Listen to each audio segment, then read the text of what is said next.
శ్రీపీఠం పీఠాధిపతి బ్రహ్మానంద సరస్వతి, నర్సాపూర్ ఎమ్మెల్యే సునీత లక్ష్మారెడ్డి, ఆలయ స్థలదాత Pabba Ramesh Gupta, Shivampet ZPTC Pabba Mahesh Gupta, high court న్యాయవాది శివకుమార్ గౌడ్, ఇతర ప్రముఖులు పాల్గొని పూజలు నిర్వహించారు.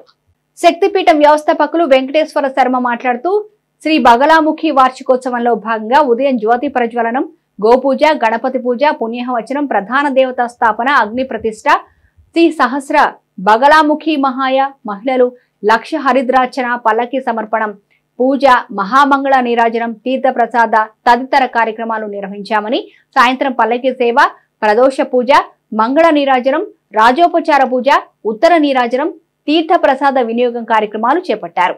ముఖ్యంగా భరతనాట్యం భక్తులను ఆకట్టుకుంది. ఇతర ప్రాంతాల నుంచి భక్తులు అధిక సంఖ్యలో హాజరు కావడంతో సందడి నెలకొంది.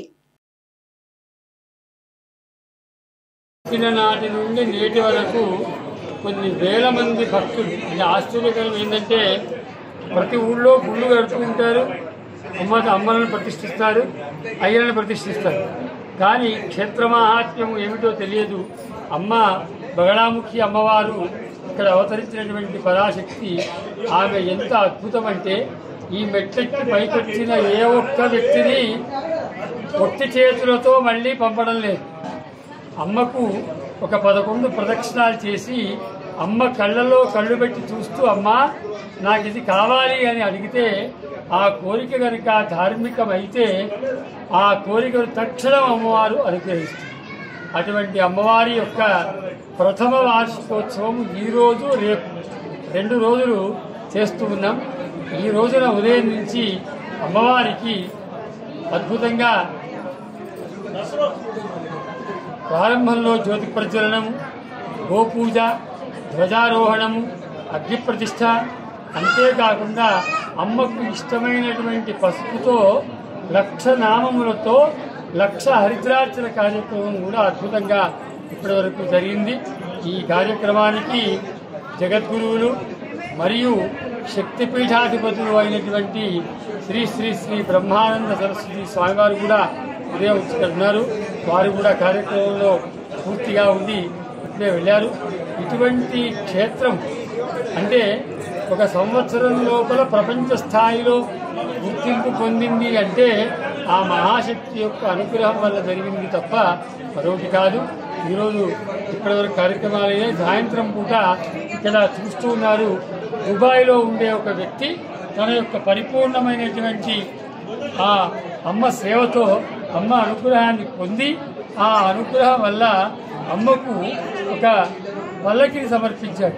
ఆ పల్లకితో ఈరోజు సాయంత్రం అమ్మవారు ఒక 108 మంది ముత్తైదువులు ముందు మంగళహారతులతో వెళ్తూ ఉంటే అమ్మ వెనకాల పల్లకిలో ఊరంతా ఊరేగుతుంది. అదొక అద్భుతమైనటువంటి కార్యక్రమం. ఇక రేపు ఏమిటి అంటే 2వ రోజు, రేపే ప్రధానమైనటువంటి రోజు. మనము భారతదేశంలో ఉన్నటువంటి పుణ్య నదుల్లో నుంచి నీళ్లు తెప్పించాం. పుణ్యతీర్థములు అంటారు. గోదావరి నుంచి, తర్వాత కావేరి, నర్మదా, మానస సరోవరము, గంగా మొదలైన అన్ని తీర్థాల్లో నుంచి తీర్థాలు తెప్పించాం. అవి ఇంచుమించుగా 108 కలశములు పెడతాము. అవి కాకుండా కూడా అమ్మకు ప్రత్యేకంగా మరికొన్ని కలశాల్లో అమ్మను ప్రత్యేకంగా ఆవాహన చేసి ఆ కలశాల్లో మహామంత్రానుష్ఠానం చేసి ఆ మంత్రజలాన్ని అమ్మ యొక్క మూల విగ్రహం అభిషేకము రేపు జరుగుతుంది. ఆ కార్యక్రమంలో అందరూ భాగస్వామ్యం వహించండి. ఆ కార్యక్రమం అయిన తర్వాత అమ్మవారి యొక్క హవనం ఇవాళ చేశాం, సహస్ర మంత్ర హవనం. ఆ హవనం యొక్క పూర్ణావతి కార్యక్రమం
కదా.